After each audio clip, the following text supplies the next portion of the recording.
All right, man. Well, a home game for you. It's gotta feel pretty good. What's the excitement like right now? Right now is just containing all the emotions, going over all the things that I got to get done in my head. You know, you got to put yourself in that mindset that, especially at home, you're not going to lose. So whatever it takes, we're going to get out there and get it done. You haven't done much losing here, so you have been successful here. What's the secret? I mean, is there comfort you feel ahead of time, or is it a mindset? What's the secret? To be honest, it's just knowing the work that I've done makes me confident. There's a lot of guys that are working hard, but they're not working as hard as I am. And just going out there with my own game plans and formulating my own style. And if for any reason anything happens in the middle of that fight, I'm able to make the adjustments myself. Also, I have my team that are fighters and are MMA fighters themselves who have been doing this for a very long time. So if they're seeing something that I'm not in there, in between rounds, hey, this is what's going on, this is what's open, and I start breaking them down slowly. Big time main event here, right? Big time name on the other side of the cage. Give me an idea. I mean, does this feel like a big opportunity for you? Does it feel like a special fight, or is this just another day in the office? To be honest, it's another day in the office, but I definitely know that this is going to be the name that's going to get my name out there. I'm always the underdog, sort of say, you know, but Lorenz is one of those guys that if you beat him, he's always a dangerous guy. So when I beat him Friday night, there's no more doubters. Pretty decent little track record you put together lately, and you said always the underdog. I mean, so do you go in with a little chip on your shoulder? Is it like, hey, why am I not getting the respect that I deserve?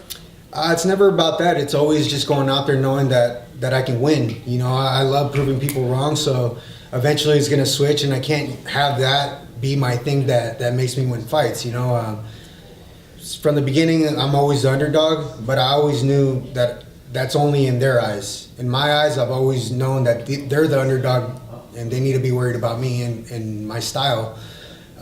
Most guys don't fight like I do. I slowly break you down to make sure you don't want to fight me again. And where other guys, they're quick to get the finish. You know, it's almost like they're fighting on nerves and trying to get through that. And I'm comfortable in there. That's where I'm free. That's where I feel alive. So I like being in there as long as possible and break these guys down.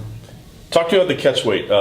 Whose idea was that? Why was that needed? Why are we fighting this thing at 180 pounds? I think just because of my last fight, it was at 180. I had missed weight by 2 pounds. So just so we're clear, I had a text. 5 in the afternoon is when they told me that I had to make weight. So then the week of, and I know it happens. They didn't send me the text saying that the week of it switched back to 11. So from 11 to 5, that's a lot of the hours taken away from me. So I missed by 2 pounds. I wasn't too happy because I got fined $5,000, but I made sure it's like the old saying, you know, F me once, shame on you, F me twice, shame on me. So it's not going to happen again. I'm ready to go. Cool. Well, that's why I want to ask you, because I mean, this would be a huge win for you. Like you said, a name that I think would give you respect. But are you a welterweight? I mean, or is that where you? I mean, do you feel that your future is at welterweight? Like I said, Brandon Ward's a lot bigger guy, so I didn't want to lose too much weight and then completely be the small guy. I knew eventually he was going to try to get me down. Once I started outlanding him, a lot of his shots were landing on my arms. So like what's going on in the commentary, we don't hear. It's just what we're feeling in the fight. He was throwing, he wasn't landing anything clean, so he had to score takedowns. And I knew eventually, after about second or third, he was going to be exhausted.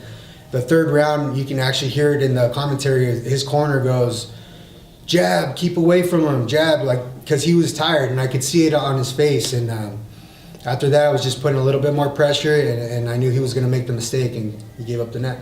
Nice. All right. Well, last thing for me. I mean, again, this would be a big win on paper. It looks like stylistically it could be a lot of fun. How do you see this thing going down on Friday night?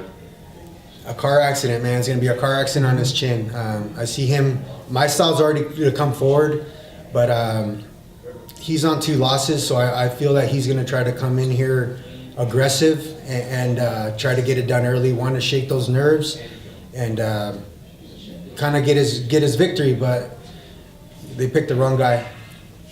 Yes, on that subject, obviously, as you say, he's 0-2 and losses to Douglas Lima and Paul Daly. Do you feel that there might be some kind of desperation stakes from him that you're kind of suggesting there, that he's not just got to look impressive? We know he's a point striker, really. That's his game. Yeah. And you're saying that that'll play into your hands because you've got heavier hands than him. I wouldn't say I have heavier hands, but with speed, there's power, and with his speed coming forward, and me meeting that chin at the same time, that's what creates a knockout. You know, I don't have to actually try to look for the knockout. He's going to give it to me by him trying to come forward and trying to get this done early. So that's what I see it happening. If not, I'm always ready for the long haul, and everybody knows that. I can go the distance, and these guys have not proven that they can, which is also going to hurt them later on down the line if they ever do get a title shot. You have to be ready for that 4th and 5th round, and if you're not, I've been there, so out of experience, I know it's better to just have fun. You know, get in there and have fun.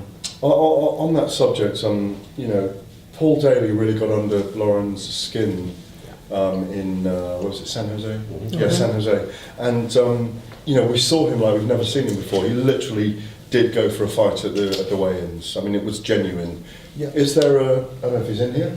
No. A chance for you to have a go. Are you going to try and get under his skin in the next couple of days? No, I think the win alone is gonna do that enough. You know.